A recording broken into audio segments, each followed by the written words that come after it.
Hi, this is Patrick Henry from QuestFusion with The Real Deal What Matters. I'm here today with the founder of EcoATM, one of the founders, and the early CEO of the company. It's a really interesting San Diego company, and I'm a former board member of EvoNexus, which is a technology incubator, a pro bono technology incubator in San Diego. EcoATM was actually the biggest success story to date of this incubator. These guys were one of the early companies in, so I thought it'd be interesting to hear their story. About how long ago did you sell the company? About 2 years ago. About 2 years ago? Okay, so this is basically a company that got started, built a product, had a successful exit, and these guys are off doing their next set of things now. So this is Tom Tullie, the former CEO of EcoATM, and Mark Bowles, who is kind of, I would call him the lead founder of the company. He had the original idea. So I know you guys, but our audience doesn't. We're all former semiconductor guys. I guess you've never an ex-semiconductor guy. It's like being a U.S. Marine. You're a former semiconductor person. So why don't you guys just tell for our audience a little bit about your backgrounds and how you got involved in EcoATM? It's undergraduate kind of engineering degree, but I realized I wasn't an engineer pretty quick. Got to Silicon Valley in '87, and I had a variety of jobs at big companies, product management, sales, marketing. Motorola Semiconductor, I was their chief evangelist for PowerPC. And then decided I wanted to, startup guys were having all the fun, so I started my first startup in mid-90s, and I did a series of startups, microprocessors, encryption chips, that sort of stuff, and had some successes and also left some $80 million smoking holes in the ground. Yeah. A couple of those in a row after the bubble and before EcoATM. So anyway, I decided I want to reinvent myself out of the semiconductor space because it's a tough startup game as integration and more gates and software and so forth. So I was searching for another idea and hit on this, and luckily it worked out, so I didn't leave another smoking hole in the ground. This made up for the holes. Yeah, exactly. And how about you, Tom? Similar background. I have a BSEE and started out designing circuits, and then moved in sales and marketing for Seiko Epson selling chips, and then moved out to San Diego in '96 to take over the sales and marketing role at AMCC, which was a semiconductor company, small at the time. Kind of did a whole management change and refocus, and we took it public in '98, and then rode that bubble up through to about a $35 billion market cap. So we had a really good ride up, learned a lot along the way, and then after that decided to, I was COO at the time, to go and run some smaller companies and see how that went. I ran a video over IP company called Path One Networks, which I sold, and then Mark and I both were at a company called Vative Technology, which is HDMI chipsets, and we sold that to Entropic. Yeah. And then leaving that, figuring out what I want to do, Mark and I were thinking about new stuff, and Mark wanted to work a lot harder than I, so he was out there getting stuff done. He has more money than me. And then when he came upon this concept, I said, yeah, that sounds pretty cool, but I'll just give you some money and sit on the board and you do all the work. And he somehow convinced me that I should jump in full time and run the company and have him do all the cool marketing stuff. And he twisted my arm, and I'm glad he did, because it worked out really well. That's awesome. So, tell me a little bit about how you came up with the idea for EcoATM and exactly what is it? So there was a handful of us in a coffee shop, entrepreneurs looking about what to do next. So we were going through a bunch of ideas, but struck on this idea. There's this, read this.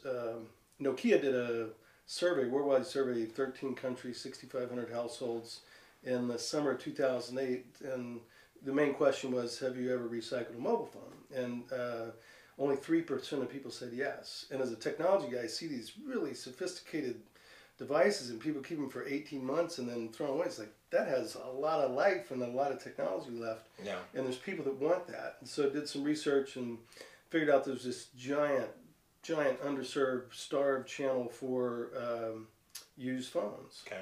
And that was, at the point, at that point, I think we were at sort of 55% penetration worldwide in terms of mobile phones, and it was all the things that it's going to 85, and it's even surpassed that now. Yeah. And a lot of those people live. Those are the 3 billion they're living on, less than $3 a day, and so big market for used phones, and it was a collection problem. So how do we collect those? Keep people from putting them in their drawer. So just sort of worked backwards from that, and said, well, how do you get them in their normal path? Where do they all go weekly? Grocery stores, malls, that sort of, so high foot traffic areas that are in your normal path. How do you take the cost out of it? You don't have a human standing there. It's going to be really expensive. Could you automate that somehow? And then, give the people what they want, which is money. Cash is not a hard sell for people to turn this latent asset into $100, $200, right? Yeah. So we, assumed, and I had a little background in facial recognition stuff, and I thought we can apply that kind of technology to phones. Why not? And then the USB stuff I had a background in, so we could electrically inspect them. And so we filed a bunch of patents. It turns out it was a little harder than we thought, as it usually is. But we made it work, and it worked pretty well. And we had a bunch of bad ideas before that, like how about we send the Boy Scouts around to collect them, and sending little boys to random neighbors' houses is probably not a great idea.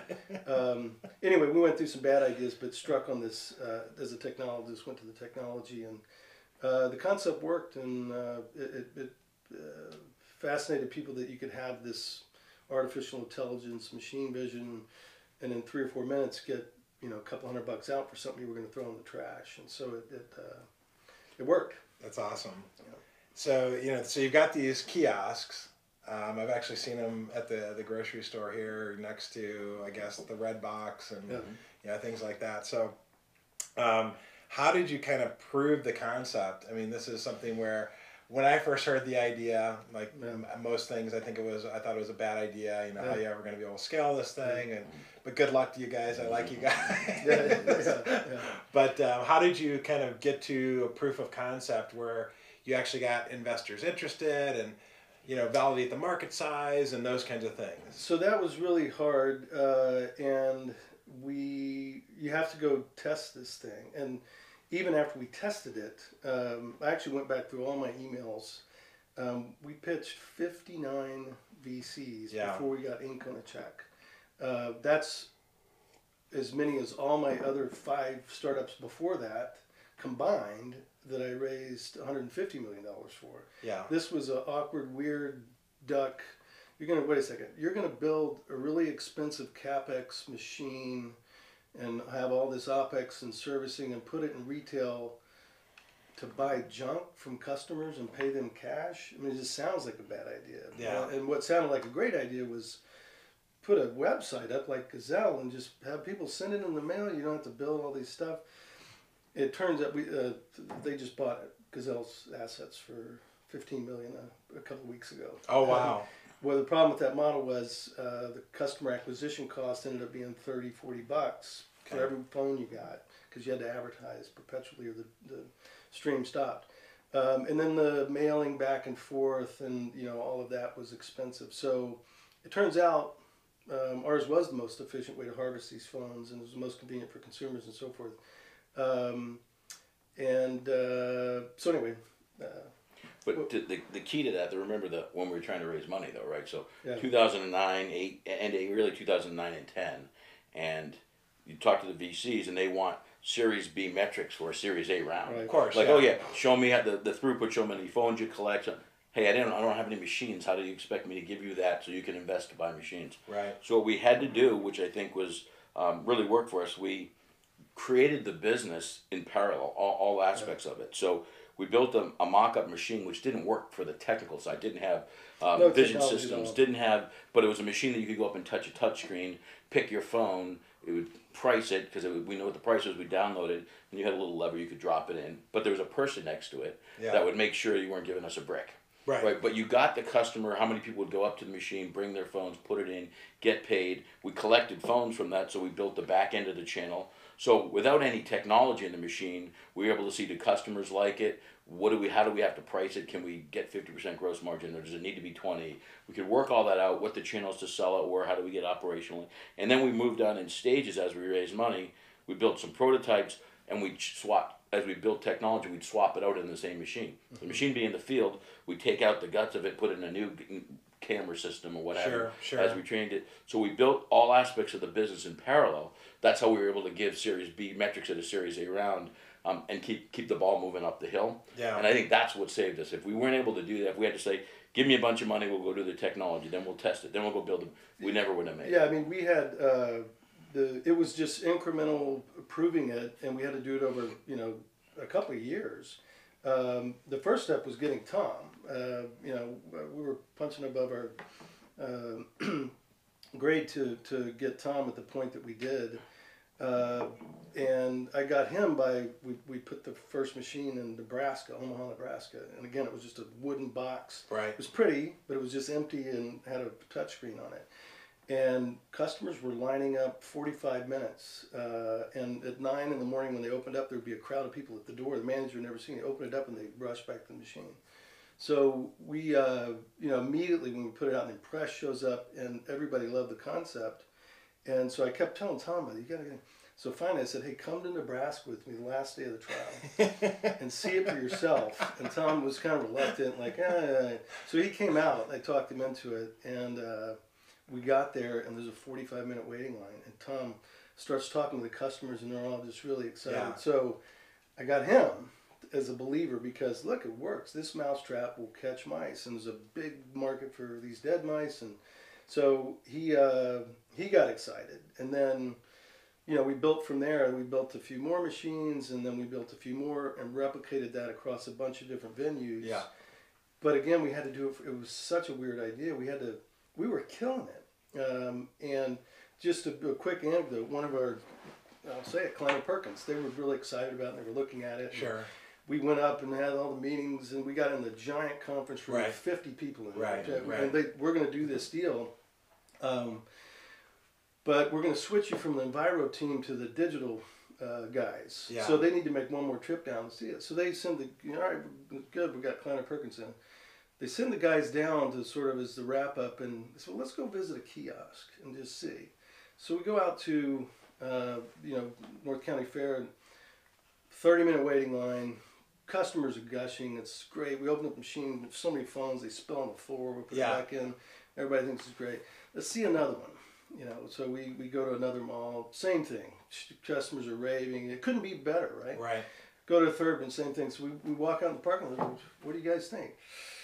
I don't know if this is going to work, Mark, Tom. I'm not sure about this. So seeing it with their own eyes and seeing the metrics and seeing it working, they still couldn't get over their bias of how weird this concept was, this CapEx heavy, it just wasn't in vogue. It was sort of internet efficiencies and all of that. So they didn't invest, and we went through a couple dozen more. And then it was so overwhelming.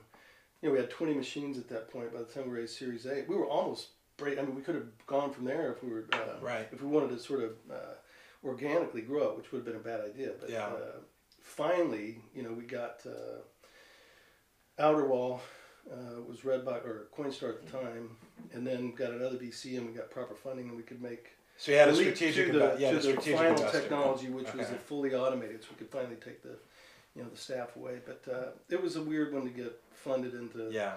Well, it's fascinating for me because as I'm talking to entrepreneurs, I always talk about be self-critical, because most ideas are bad. Yeah. Even a good idea, you got to get a lot of hair off of it, which means you have to have a great team in order to kind of get the concept, refined enough that it has real value. Right. But then once you get there and you really do believe, you're always going to have skeptics, especially the more weird the idea is, which, you look at, what was it, the original web browser company, Mark Andreessen's company. Netscape. Netscape. It was so weird, nobody even got it. Nobody even knew what the internet was. Yeah. But incredible technology that revolutionized the way all of us live. And, once you kind of get to the point to do that, but I think one of the cool things that you guys did that I didn't realize is you not only prototyped and validated the technology, you prototyped and validated the customer experience, the market channel, which is really, that does give you much more confidence in, hey, this thing could really work. Because even if the technology worked and the dogs aren't eating the dog food, big problem. But you were actually validating that aspect of it. Not only did we validate it, right, we built it in parallel, right? Yeah. All those different things. And we made a ton of small pivots along the way. And that's one of the key things is, if you look at where we thought we would put these things, like Verizon stores, that was kind of, we're going to go into Verizon. And we tried a small Verizon store down in Hillcrest.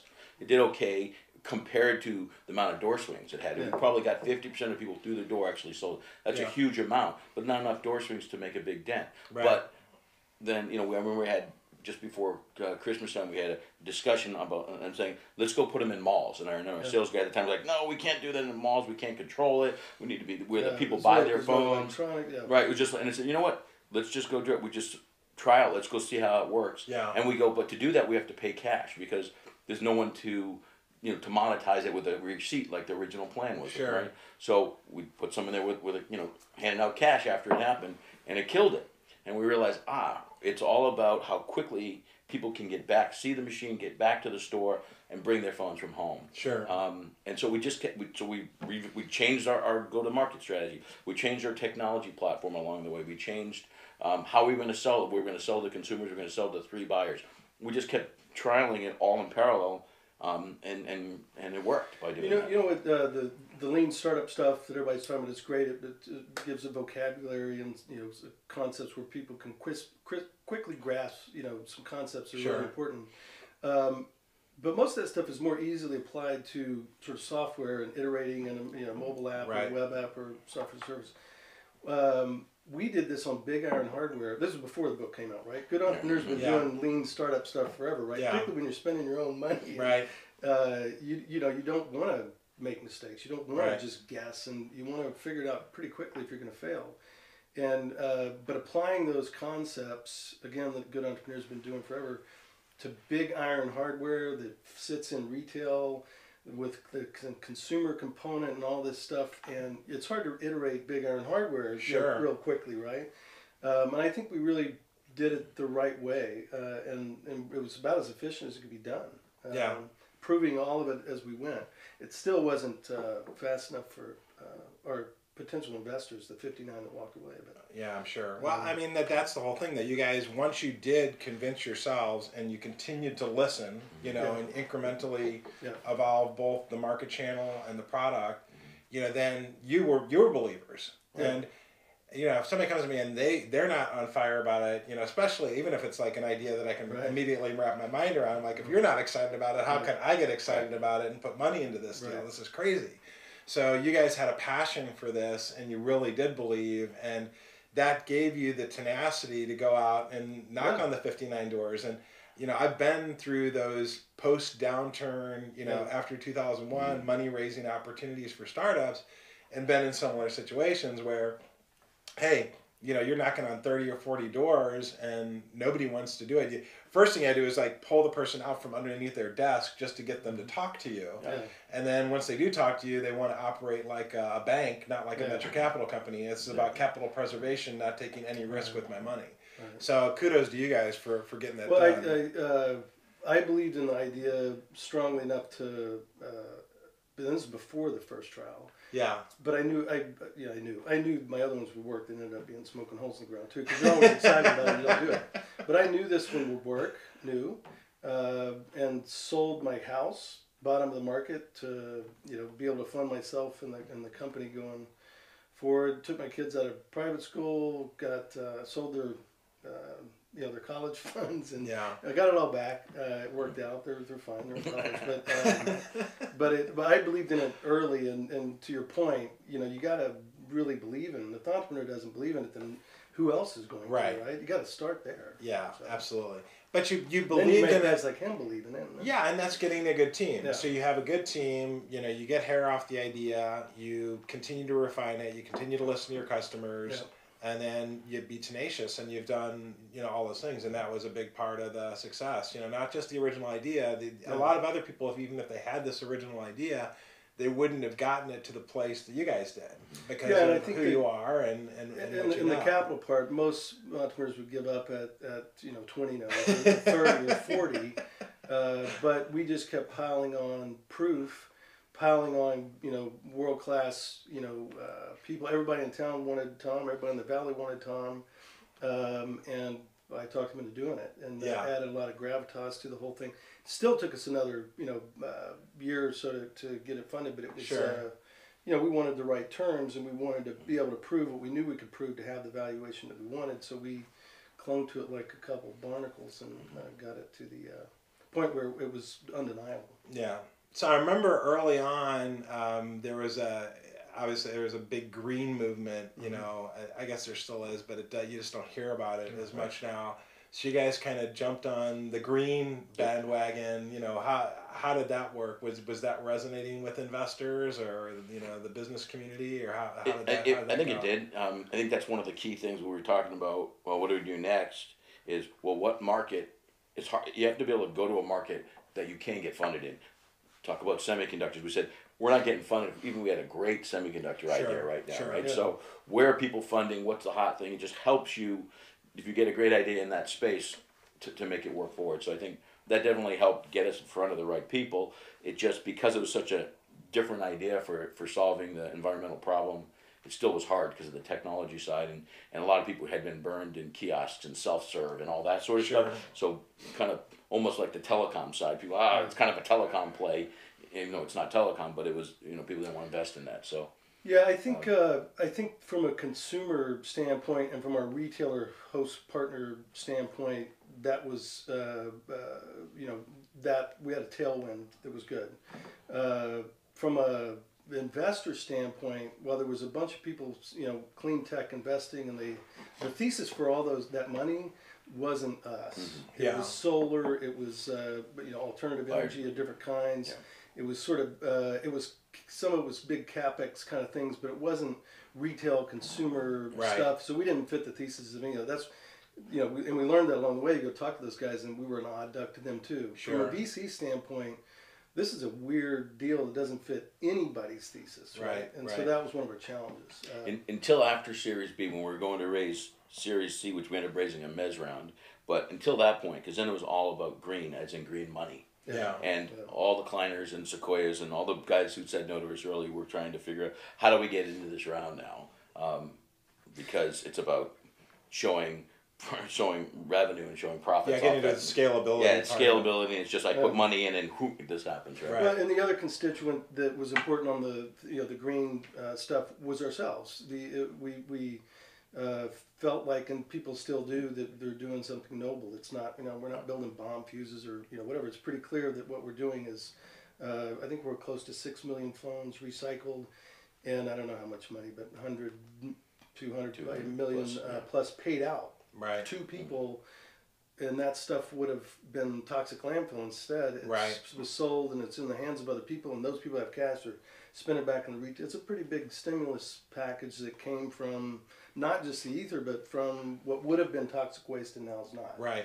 And so everybody believed in that mission, and it made it easier to recruit, made it easier to feel like your day was spent doing things that weren't, that were good. Yeah. And so the triple bottom line. Yeah. Yeah. When I saw, so I've seen a demo of the technology, and it's actually very cool, and it surprised me that how you interact with the machine, in terms of plugging cords in. Because I'm like, how do you even know if this phone is good or not by just imaging without, digging into the gut? So, and if you haven't ever seen one of these machines, you plug it in, it does the diagnostics. So there's clearly a lot of technology associated with identifying what the phone is it good, is it bad, is it in between? Because you have to value it so that you can resell it and still make money. Yeah. So I don't think we need to go into all the details around that, but this is, as I like to say, if you have a startup that doesn't have defensible intellectual property, you have a big problem. Even if you have a big initial market, somebody can come in and duplicate that, and it's easy for big guys to do that. I think in the case of EcoATM, it does have a lot of sustainable competitive advantages because of those technology things. So maybe just talk a little bit about that, then I wanted to get to another question about the machine. So I don't, have exact number. I think it's 35 patents that I filed, we filed around the technology, and it's all the stuff you mentioned. It's a combination of, you know, machine vision used for this, and some of the algorithms, and then identifying phones is you know,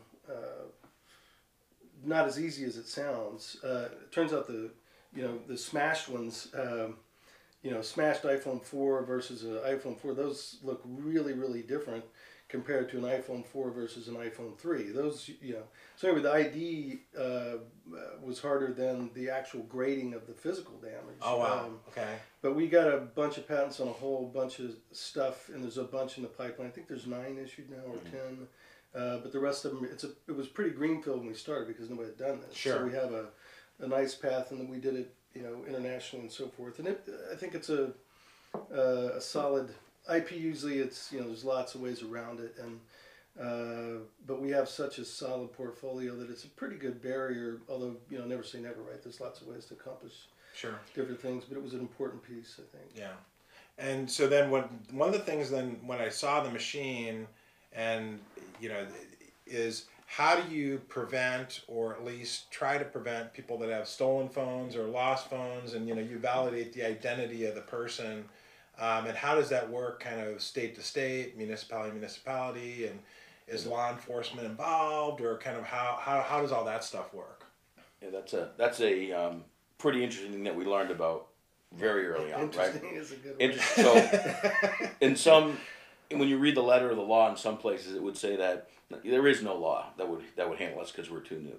But the reality, what we said is, the last thing we want to do is be successful, and then someone decides that we are infringing on some law. So we took the hardest of all. And we don't want stolen phones, period. Right? Yeah, but just in terms whether of there's a law or not, we don't want them, right? And we said, well, how do we, across the board, kind of a superset of the whole country, be the best game for deterrent? So if you stop stolen phones, if you do get a stolen phone, that you can go to the police and say, here's the guy, go get him. Yeah. So not only we could aid law enforcement, we could stop it, we get people's phones back to them, and we built a system that did that. So basically what we're doing is, you have to put your driver's license in.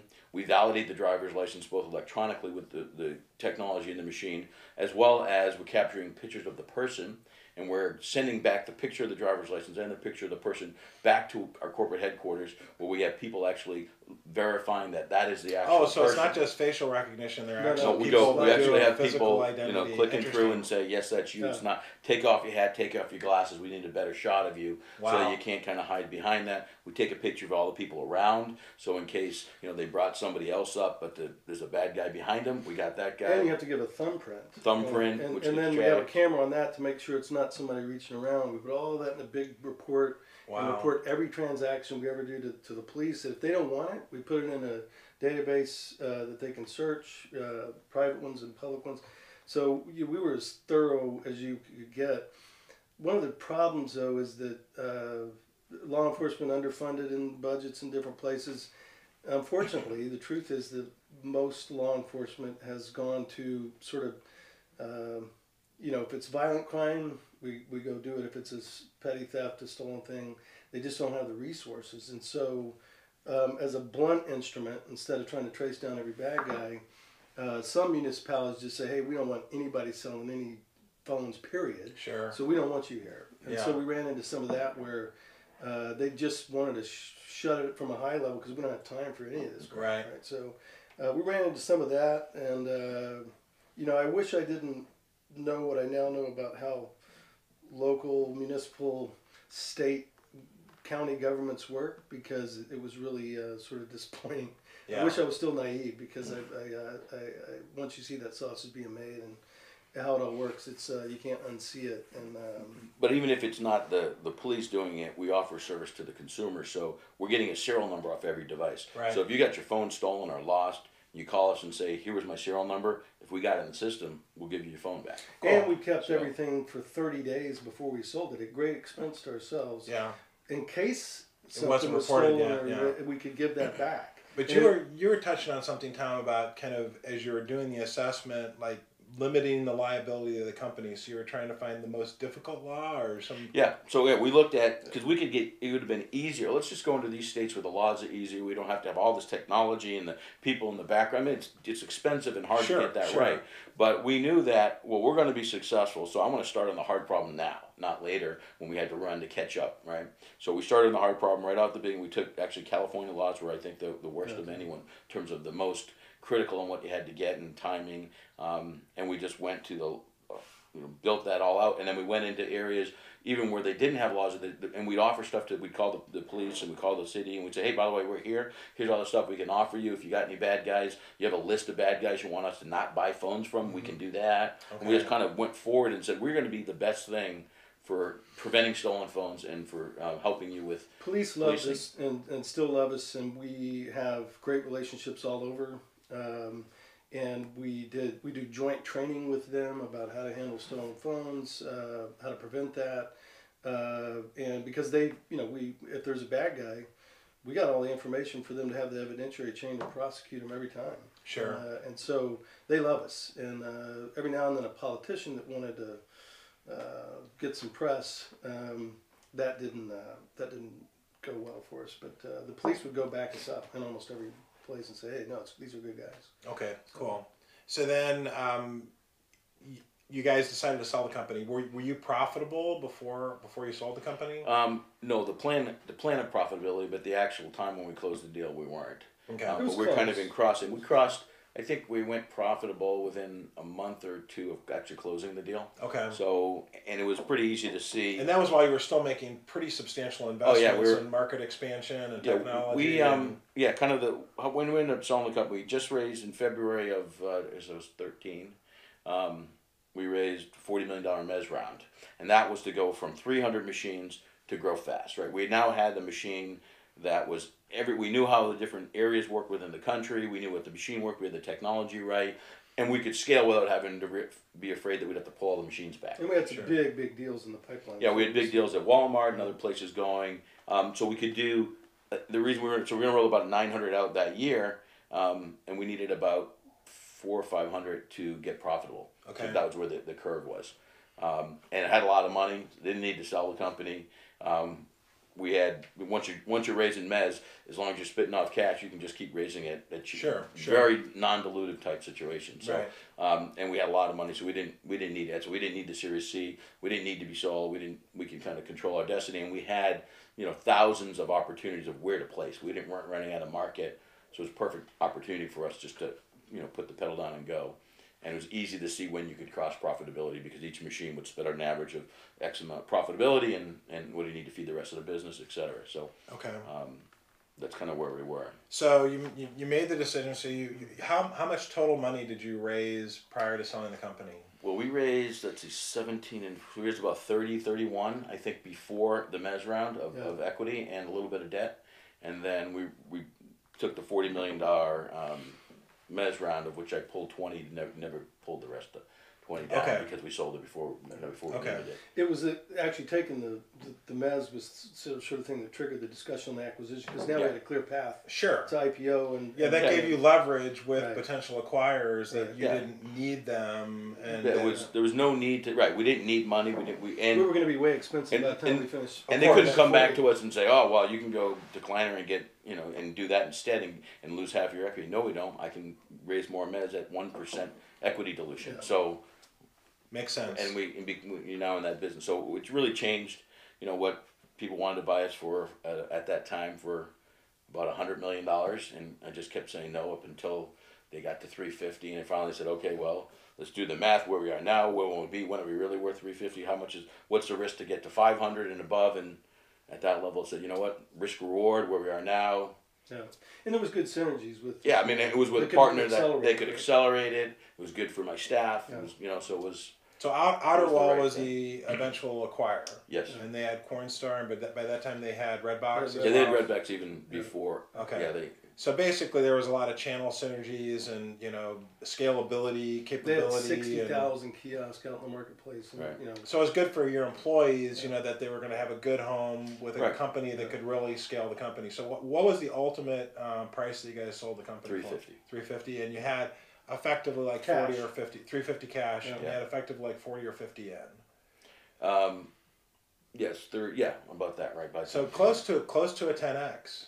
Well, it was way better for the people. I mean, the last 40, right, was But was only, mezz debt, so- but only 20 of that came in. So and We it was didn't and it was debt. start- So from an Yeah. equity standpoint, it was a 10x. It was the early investors got 15 series, like the Angels Series A, and then Series, because some of it Series A plus got like 10x, and I think Series B got about 7. So you guys are the mythical 10x. 10x. Yeah, we're that. And We're not a unicorn. Maybe we're a goat with 2 horns.